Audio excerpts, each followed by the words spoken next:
Do you know anything about Andrew Jackson's Indian Removal Act? No, I don't. No, ma'am. No, ma'am. No. No. Not at all. No, ma'am. No. Do any of you have any Native American friends or acquaintances here in Tennessee? No, Mom, I don't. No, ma'am. Back home, I have like a few family members who are married in who are Native American. And do you know what tribe they're from? I think they're like Barefoot tribe or something like that. I'm not really sure exactly what they are. And you're from Tennessee? I'm from Memphis, Tennessee. Do you know why you wouldn't know any American Indians in Tennessee, which is their ancestral lands? Yes, ma'am. Why is that? Because of the I guess I don't know what it's called exactly, but when they had the Trail of Tears, because of that. And what was the Trail of Tears? The Indians being like kicked off of their land and moved west. And do you know who did that? I guess Andrew Jackson. Andrew Jackson was a president, right? Yes. So I did hear the name, and I know that they took their lands and said that if they don't give up the lands, that they'd have to leave or they would kill them, and a bunch of stuff like that is what I learned. So yeah.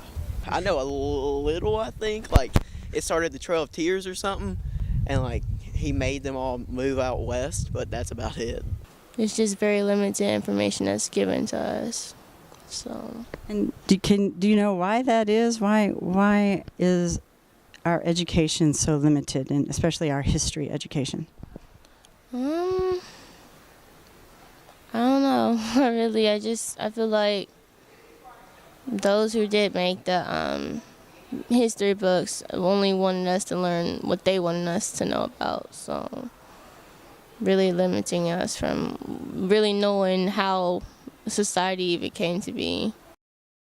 The Indian Removal Act of 1830 was probably the signature piece of legislation that Andrew Jackson signed into law during his presidency. I think it's pretty safe to say that it was he perceived it as being his major achievement in the presidency. Andrew Jackson's 1830 Removal Act was signed by Jackson on May the 28th, 1830. And it was an act that was fraught with racism and genocide. About that time, Andrew Jackson got elected into service, and his first big thing was, okay, we've been trying to remove the Creeks for how many years now? They're not going fast enough. They won't give up their land. They will not leave. So he said, we're just going to quit. We're initiating the Indian Removal Act, and we are enforcing it. Something that's very interesting, too, about the Removal Act was during that same time, contemporaneously, there was a plethora and abundance of anti-Indian novels dealing with the captivity of European settlers who were held captive by Native American tribes during the wars of the 17th and early 18th and early 19th centuries. And these novels were very graphic and very racist and very brutal in terms of their descriptions of captivities of Native Americans by captivities of Europeans that were held by Native Americans. And majority of them, well, I would say this, they were just outright lies. In other words, they were meant to inflame the white public against Native American people. And I would further add in this regard that a lot of the narratives of these captivities that were written during that time were exaggerations. The so-called cruelties that were visited upon captives by native peoples, they were exaggerations, again, to inflame the white public against Indian people. It was an act that was meant to remove the majority of Native American nations from east of the Mississippi to west of the Mississippi. It was an act that was meant to open up large areas of very fertile farmland to white settlers. It was a precursor of the concept of manifest destiny, whereby Anglo-Saxon settlers and other European invaders were meant to displace the native peoples of this land. A lot of historical currents that flowed into the Indian Removal Act, which Jackson pushed Congress very hard for. Really the most important historical current that led to the Indian Removal Act was really the expansion of cotton agriculture in the American Southeast. In a period of time when, by 1830, when the Indian Removal Act is signed into law by Jackson, South Carolina Senator James Henry Hammond famously declared that cotton is king. So cotton really takes hold by 1830 as the most important centerpiece of the American economy. And so when we think about the Indian Removal Act and the various treaties of removal that it empowered the president to negotiate with the various tribes, we usually think of the so-called 5 civilized tribes of the Southeast. And it's absolutely not a coincidence that the 5 civilized tribes of the Southeast were removed from some of the most important cotton-producing regions in the United States. We're thinking Mississippi, we're thinking Alabama, Tennessee, Georgia. So these are the real hot spots for cotton cultivation. And Jackson, as both a cotton planter, and of course when we think about the expansion of cotton agriculture, we have to think about the expansion of slavery.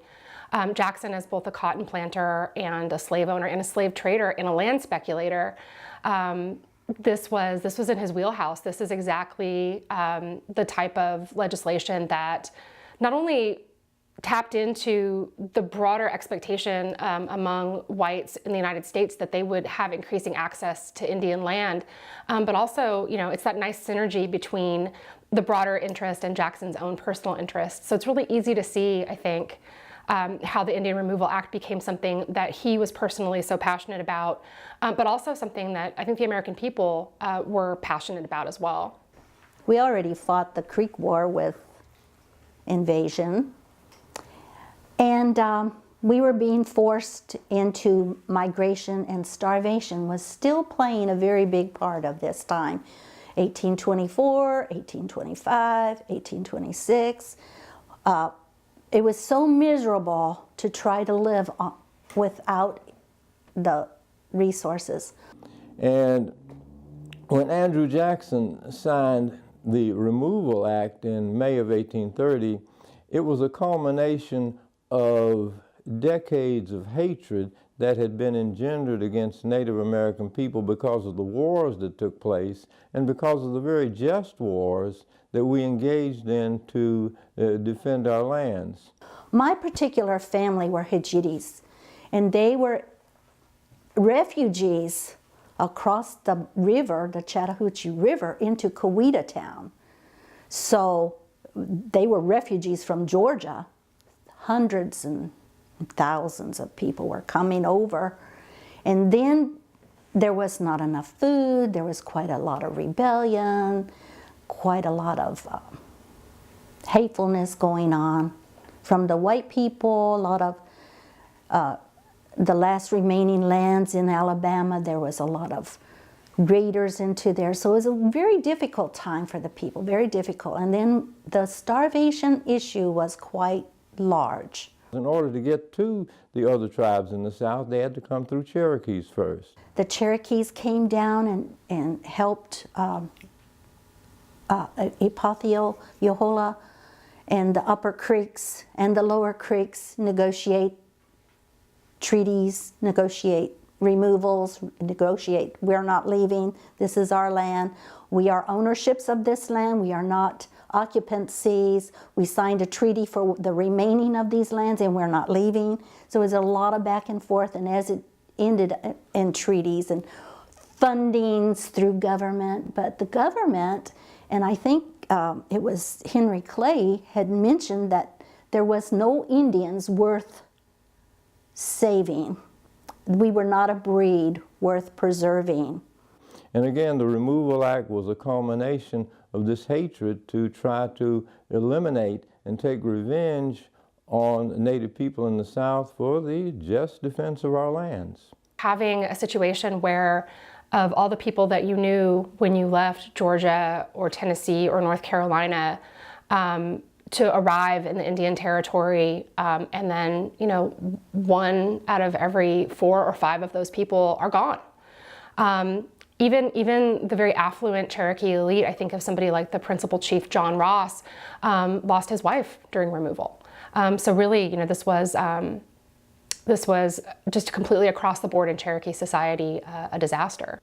One effect of the Removal Act in the 1800s, it resulted in a splintering of the Cherokee nation into what ultimately were 3 different factions. For example, a lot of Cherokees decided that, and this was a decision that was made in the early 1800s, that if we weren't going to continue to fight the white man, then the best thing to do was to get as far away from the white man as possible. My family, for example, went west before the formal Trail of Tears of 1838. They went west according to the Treaty of 1817 and removed, self-immigrated to west of the Mississippi to what is now the state of Arkansas. Another faction, which was called the Treaty Party, wanted to move west, but they wanted to sell the entire land of the Cherokee Nation to the government and acquiesce to a complete removal of all Cherokees west of the Mississippi. The Cherokee people who went west in, say, the early 1800s to 1817, when we self-immigrated, we were making our own decision and saying the rest of the people who wanted to stay east of Mississippi, that was up to them. But the treaty faction, they signed the Treaty of New Echota on December the 29th, 1835, and it was a fraudulent treaty which mandated that all Cherokees had to go west of the Mississippi voluntarily or not. And so that's when the whole immigration companies were formed to move the Creeks out. Last census were starting to be made. The head chiefs were begging or demanding, whichever way you want to go. They started off demanding and then ended up just, will you give us more time to sell our property, to sell our cattle and our household goods? Because, you know, there again, we lived in buildings, you know, we had towns, we had, you know, property. And so it was a very hard time. So then the enforcement, and then of course the final removal from Fort Mitchell, Alabama. The majority of Cherokee people, this is the largest faction, had elected to remain in the ancient homeland. And they had to be forced west of the Mississippi at the point of a bayonet, and they were put into concentration camps. And interestingly enough, history records that the majority of the removal forts were actually in the state of Tennessee. So Tennessee played a very pivotal and very villainous, extremely villainous role in the removal. Removal was a horrific thing. And, you know, you look at the 5 tribes, these wonderful survivors. They went into a place, well, when they got there, they had to have meetings with the Osages. They had to fight the Osage too. They had other tribes that were there, you know. It was a biblical kind of story. God gave the land, but there was other people there. Well, the government, the Great Father, gave the land, but hey, well, guess what? They had to negotiate treaties with those Indians so we could have that land. And it was horrific on all sides of removal. And some of the most infamous images that we have of Indian removal, recollections that soldiers recorded in their diaries, that the Native people themselves recollected, were images of white settlers looting Cherokee homesteads in the wake of soldiers forcing people from their homes. And then, of course, the experience of confinement in the concentration camps and the hardships of removal itself were devastating, demographically devastating. About somewhere from 1/5 to 1/4 of all Cherokee people lost their lives during removal. According to the census, government census of 1835, the Cherokee Nation east of the Mississippi numbered 16,542 people. Out of that number, officially 4,000 died. This was the figure that has been given for decades. But recent historical research has brought up, which appears to be a pretty much undisputed fact, that over 8,000 people died. From the squalid conditions of the camps where disease and starvation and violence were prevalent, to just the difficulty of really a forced march west over hundreds and hundreds of miles under rough conditions with poor food. And so the Creek story is definitely genocide and ethnic cleansing. Ethnic cleansing is purposeful. On purpose, we started a war.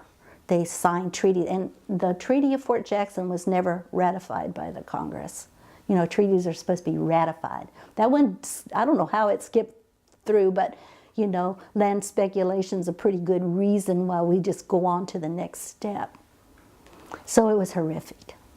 So the Trail of Tears was a terrible, humongous act of genocide, which I would say the Cherokee Nation really never completely recovered in the sense of being able to maintain certain parts of Cherokee culture, because on the Trail of Tears, it was said that no one under 6 or no one over 60 survived. So it was a loss of a great deal of Cherokee culture, because it was a loss of thousands of elders that also died, and thousands of the young generation that would have carried on Cherokee tradition. So it was a catastrophic disaster from any standpoint. My grandmother on my mother's side, I found her on a removal roll because my grandfather was an orphan. I didn't really know her family because he was raised by the Shakota family. And so when I found her on the removal roll, it was amazing. And her payout, because if she self-immigrated, the government gave you so much a mile and so much for your first year existence. So you got that pay from the federal government. Of course, you might have to pull hen's teeth to get it. Even then, the government was slow. So by that time, Chief Chakotay had grown into a man. This grandmother had married his son, and her mother did not get her payout in her lifetime. When I think about some of the impacts that Native people continue to endure as a result of removal, I think of just the erasure of Native people's presence from a state like Tennessee, you know, where we are today. There are no federally recognized tribes existing within the state of Tennessee today. That is absolutely directly linked to Indian removal. And for those Native people who do remain in Tennessee, the invisibility of being Native in Tennessee today is startling. I think, whereas in some other parts of the country where there are federally recognized tribes, or even state recognized tribes, which is the thing, the tribal presence within the larger society gives, for non-Native people, I think, some sense that Indian people are 21st century people, right? That they're human beings that are part of society today. I don't think we have very much the same sense in Tennessee. You know, Muskogee Creek citizen living in the state of Tennessee. Wow. In the shadow of Andrew Jackson. Knowing the story and the history of our removal, this is not a great place to be. One very palpable effect is that there are not as many of us here as if the removal had not taken place. They're very, Tennessee has a small Native American population. And one way I look at it is that whenever we have had demonstrations against the memory of Andrew Jackson and the celebration of Andrew Jackson at the Hermitage, normally I'd say we have like 15 to 20, maybe 30 people. And my good friend Melba Eads has often commented, she says, Albert, she said, the effect of the removal is there's so few of us out here to demonstrate against the memory of Andrew Jackson if the removal had not taken place. Instead of having hundreds of people out there or thousands of people out there, we have maybe a couple of dozen. And that is, again, one very obvious, very palpable effect of the removal. Also, an effect of the removal is that when in the early 90s and in the early 2000s, when we had demonstrations against the desecration of burial sites, the numbers were small. That's still in my heart, that war and removal, that's trauma. It doesn't go away. It's also history. Another result is the fact of lack of political strength. If there were thousands of us here in Tennessee, we could have a voting strength. We could petition our so-called congressional representatives. We could petition Metro Council. But when you only have a few people to petition these politicians, as opposed to hundreds or thousands, that obviously makes a big difference. Today, to Memorial, I can't say have an anniversary of the Trail of Tears. That would be sort of, it's not a celebration, it's a memorial. And so I've been blessed to bring some of our Muskogee people back to this area here in Tennessee. We are making a comeback of sorts because now we have yearly powwows in the Nashville area and throughout Tennessee. So my 4 children, my 3 grandchildren are a result of their walk. If they did not walk, I would not be here today. And there is a Cherokee prophecy of sorts that says before the world ends, all Cherokees are supposed to return to the ancient homeland. And something else that I will say that my good friend Melba Eads has said that really struck me, it was like maybe a year or 2 ago. She says, well, Albert, she says, we may be few here in Tennessee, but she said, the ones of us who are here, we have returned to the homeland. So in today, we commemorate in memorial those who walked. They walked so I could be born. And I often think of that so poignantly. That was a very moving statement she made, and that gives me strength to remain here.